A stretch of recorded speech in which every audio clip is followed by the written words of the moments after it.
안녕하세요. 또보기입니다. 오늘은 주택을 구입할 때 또는 1주택자가 대환대출을 할 때 특례 적용을 받아 시장 금리보다 저렴하게 받을 수 있는 신생아 특례 디딤돌 대출에 대해서 안내해 드려 보고자 합니다. 신생아 특례 디딤돌 대출은 신생아를 출산한 세대의 주거 안정을 목적으로 만들어진 대출 상품이에요. 주택 도시기금의 자금을 지원받아서 한국주택금융공사 홈페이지 또는 가까운 은행에서 방문해서 대출 신청이 가능한 상품입니다. 누구나 주택을 구입할 때 받을 수 있냐 상품명처럼 신생아 자녀를 둔 가구가 포인트입니다. 그럼 지금부터 받을 수 있는 대상과 자격 요건 등을 알아보도록 하겠습니다. 일단 대출 대상은 주택을 구입하기 위해 매매 계약을 체결한 자, 단, 상속, 증여, 재산 분할로 주택을 취득하는 경우에는 제외가 됩니다. 대출 신청일 기준 민법상 성년인 세대주, 대출 신청일 기준 2년 이내 출산 또는 입양한 가구, 입양한 자녀의 나이는 만 2살 미만이에요. 무주택 세대주, 1주택 세대주 대환 대출, 다른 목적물로 주택담보대출 중이면 대출은 불가합니다. 여기서 포인트는 주택을 구입하거나 1주택자 대환대출을 받더라도 공통적으로 대출 신청일 기준으로 만 2세 이내의 출산 또는 입양한 가구여야 대상이 된다는 점을 꼭 기억해 두세요. 대환대출의 경우만 부부 합산 연소득 1억 3천만 원 초과 시에는 대환이 불가한 점도 꼭 기억해 두시길 바랍니다. 일단 출산의 범위와 기준을 먼저 알아볼게요. 2년 내 출산한 출생아의 기준은 2023년 1월 이후 출생 이후부터입니다. 그전 출생아는 적용을 받지 않습니다. 임신 중인 태아는 포함되지 않고요. 2023년 1월 이후 입양한 자녀도 포함이 되지만 입양한 자녀의 나이가 만 2세 미만으로 한정돼 있다는 것 잊지 말아주세요. 미혼모의 경우에는 출산하거나 입양한 경우도 대출 지급이 가능하답니다. 일단 대상 주택을 알아볼 텐데요. 9억 원 이하의 주택, 담보대출 접수일 기준으로 담보평가의 기준 9억 원 이하입니다.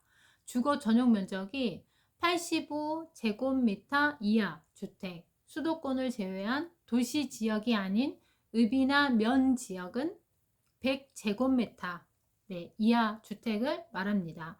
그러면 평균적으로 뭐 32평에서 34평형 정도 되겠죠. 네. 담보평가의 액의 산정은 한국 부동산 감정원의 중간가와 또는 KB국민은행 시세 일반가, 1층은 하한가, 두 가지의 그 시세가 없을 경우에는 국토교통부 공시가격, 그 다음에 분양가액, 그 다음에 감정가액 순으로 적용을 하고 있습니다. 이렇게 시세를 적용을 하면 될 것 같아요. 네.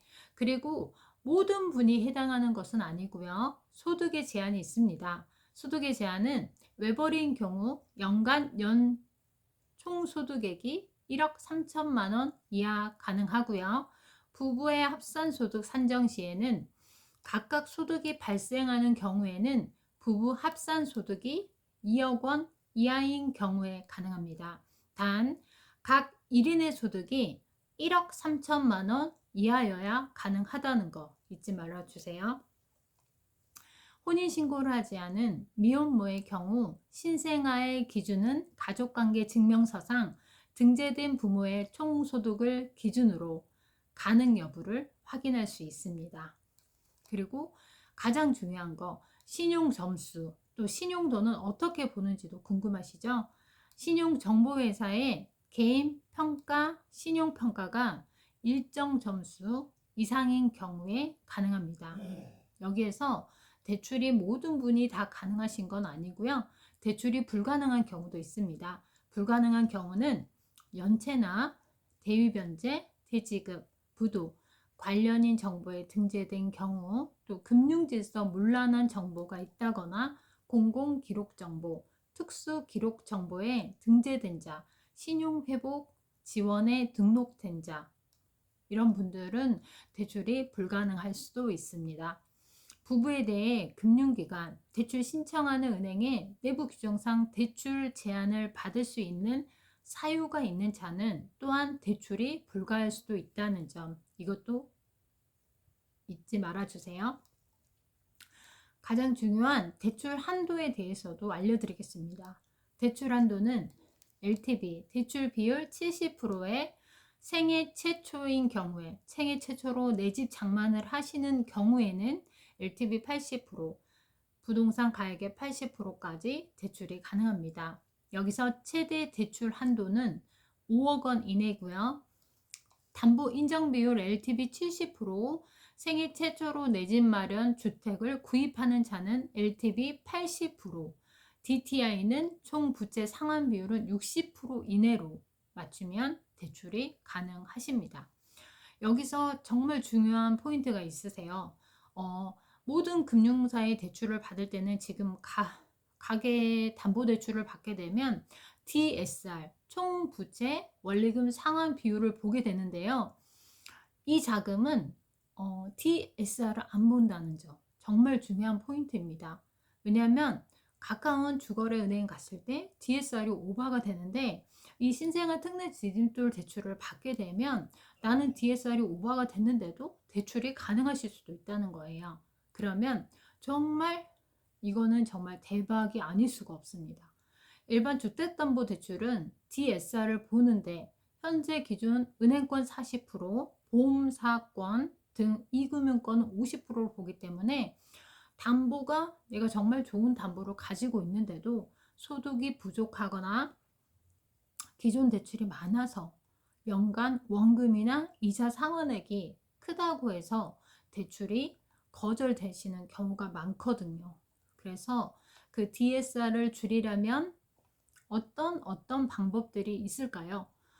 그래서 일단은 신생아 특례 디딤돌 대출은 DSR을 안 보기 때문에 일단은 DSR이 오버된다 하더라도 소득이라든지 신용 이런 부분이 맞다고 하면 대출이 가능하시다는 거 잊지 마시고요. DSR 줄이려면 어떤 방법이 좋을까요? 그러면 주택담보대출 기간을 최대한 늘리는 거예요. 예를 들어 난 1억을 받는데 1억을 20년 만에 다 상환을 할 거야. 그러면 20년 동안 상환하는 금액들이 너무 부담이 되고 일단은 20년 짧은 기간 동안 상환해야 되기 때문에 연간 상환하는 원금과 이자의 비율이 높아지기 때문에 당연히 DSR 비율도 높아지는 겁니다. 그런 경우는 대출 기간을 최대 40년에서 50년으로 이렇게 늘리면 더 좋겠죠? 그러면 기간이 길어지면 길어질수록 연간 원금과 이자의 상환액이 적기 때문에 DSR 비율도 낮춰질 수가 있는 거죠. 신용대출, 고금리 대출을 이용하시는 분들은 금리가 높아진 요즘 그래도 저렴한 담보대출을 이용해서 높은 금리의 대출을 상환해 버리면 좋겠죠. 그리고 고금리의 상품들은 연간 원금과 이자의 총 금액이 많아지기 때문에 DSR 산정할 때 비율이 높아질 수밖에 없고, 내가 담보를 가지고 있어도 DSR 비율이 높아져서 담보대출 자체가 안 나오시는 경우도 있습니다. 그래서 일부 금융사에서는 선 조건으로 내가 담보대출을 받겠으니, 승인을 받았으니 내가 높은 금리의 원금과 이자를 상환해주는 조건으로 대출을 해주시는 경우도 있습니다. 정말 극소수고요. 다른 금융사, 일반적인 금융사들은 네가 먼저 상환을 하고 DSR을 산정해서 대출을 받아라 이렇기 때문에 거절되시는 사례가 많다고 볼 수 있습니다. 그런 거에 비하면 신생아 특례 보험 디딤돌 대출은 DSR 안 보기 때문에 정말 이용할 수 있다고 하면 이용을 하시면 너무나 좋은 상품인 것 같습니다.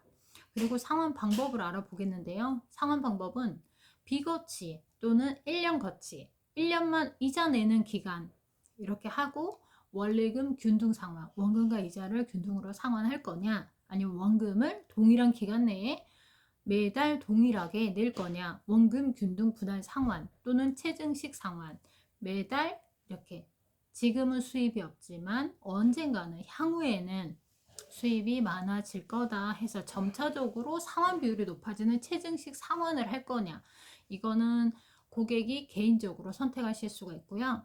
1년의 거치 기간은 이자만 내면서 금융 부담을 단기 1년이라도 줄이고 싶으신 분들에게 추천할 상환 방법이 되겠습니다. 대출 기간은 지금은 최고 금융사에 40년, 50년까지도 있는데 이 상품은 10년에서 30년까지 최고 기간이 30년입니다. 그래서 본인이 선택을 하실 수가 있고요. 대출 금리는 현재 2월 기준으로 연 1.6에서 4.3%까지 적용이 되고 있습니다. 이 금리는 만기 고정형은 아니고요. 기본 5년으로 만기 고정형임 아님을 꼭 유념해 주시기 바랍니다. 5년 금리 고정 금리 후에 변동이 될 수 있다는 거, 그리고 소득별로 그리고 조건별로 금리들이 산정이 되기 때문에 그 부분은 차근차근 보시면 되실 것 같습니다. 중도에 내가 이렇게 저렴한 금리 1.6%를 받았어. 근데 내가 집을 샀는데 급하게 집을 팔게 됐어. 그럼 집을 팔아야겠죠. 그러면 중도에 해지를 하실 수가 있겠죠. 그러면 모든 금융사는 3년에 뭐 1.5, 1.2, 지금은 모든 금융사들이 그 중도상환 수수료가 낮춰져 있기 때문에 뭐 0.6인 것도 있는데 그 기준 안에 내가 중도에 해약을 하게 되면 중도 상환 수수료라는 걸 내게 돼 있습니다. 여기는 3년에 1.2%. 그러면 3년 안에 1.2%면 무조건 1.2%냐? 그건 아니고요. 3년까지 1.2%인데 일할 차감 방식으로 3년에 1095일이면 내가 이용한 그 기간, 지난 날짜 빼고 3년 기준으로 남은 날짜를 계산을 해서 금액을 그 1.2% 내에서 날일 차감으로 남은 잔여일수로 계산을 하게 됩니다. 그렇게 되면 중도 상환 수수료를 내시게 되고요. 그리고 가장 좀 더 중요하다고 볼 수 있는 것은 이 상품의 특징은 실거주 의무 그리고 전입 의무가 있습니다. 특혜를 주는 반면에 이런 전입 의무나 실거주를 해라 이런 그 의무가 있는데요. 대출 실행일 기준으로 1개월 이내에 전입을 해야 되고 전입 후 1년 이상 실거주를 유지를 하셔야 합니다. 정당한 사유가 없이 1개월 이내 전입을 하지 않고 1년 이상 실거주하지 않는 경우에는 기한이익이 상실되고 대출금을 전부 상환해야 합니다. 통상적으로 기한이익 상실 후 30일 이내에 상환 요구가 오기 때문에 이 부분은 30일이 넘으면 일단 연체가 발생하고 그 다음에는 이제 경매까지 요청이 되실 수가 있습니다. 단 기존 임차인의 퇴거로 인한 지연 사유 또 집수리 등의 사유로 1개월 이내 전입이 어려운 경우에는 거기에 합당한 사유서를 제출하면 2개월의 전입의 연장이 가능하다는 겁니다. 질병의 치료나 다른 시도로 근무지 이전 등 불가피하게 실거주를 못하는 사유가 매매계약 이후에 발생했을 경우에는 실거주 적용 유예를 인정한다고 합니다. 입양한 자녀를 둔 가구가 신생아 특례 디딤돌 대출을 실행한 경우에는 대출을 받은 날부터 1년 이상 입양 자녀에 대한 입양 상태를 유지하셔야 합니다.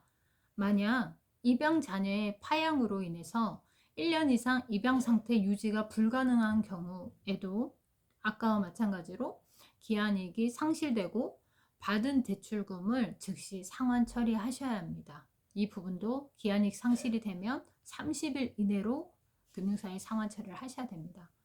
1주택자의 대출 신청 시 1주택 유지 의무는 어떻게 되냐? 2024년 6월 19일 신규 접수분부터 적용을 하는데요. 대출 기간 중 1주택을 유지하여야 한다. 대출 실행 후 추가 주택 취득이 확인된 경우 6개월 이내 추가 주택 미처분 시 대출금도 회수됩니다. 단 예외는 있습니다.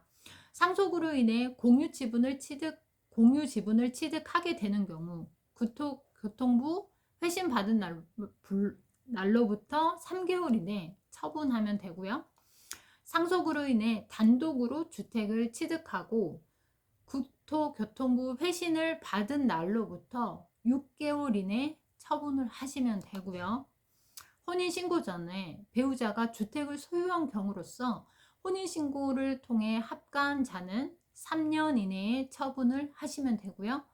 요즘에 핫한 전세 사기 피해자들, 전세 사기 피해자 지원 및 주거 안정에 관한 특별법에 따라 전세 사기 피해 주택을 낙찰받은 자가 국토교통부로부터 회신받은 날로부터 3년 이내 처분한 경우, 그리고 분양권, 조합원 입주권을 취득한 경우 회신받은 날로부터 3년 이내 처분하시면 예외를 인정해 주신다고 합니다.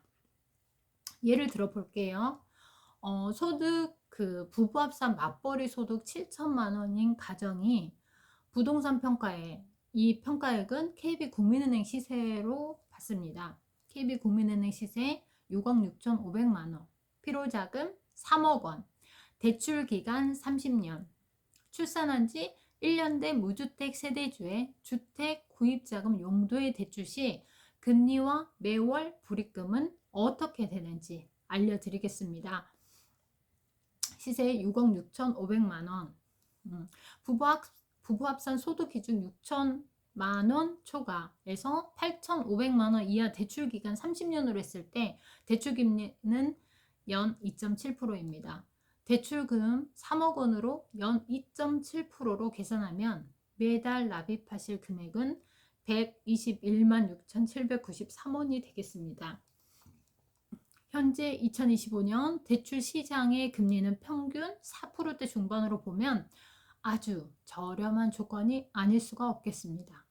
내가 받는 대출의 월 불입금을 알고 싶으면 네이버에 대출 계산기 아니면 스마트 금융 계산기 이렇게 검색을 해보시면 정확한 매달 불입금을 예상해서 계산하실 수 있습니다.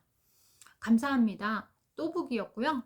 오늘은 부족한 정보의 내용이 있더라도 조금이라도 도움이 되시면 좋겠습니다. 오늘 하루도 행복한 하루 보내시길 바랍니다. 감사합니다.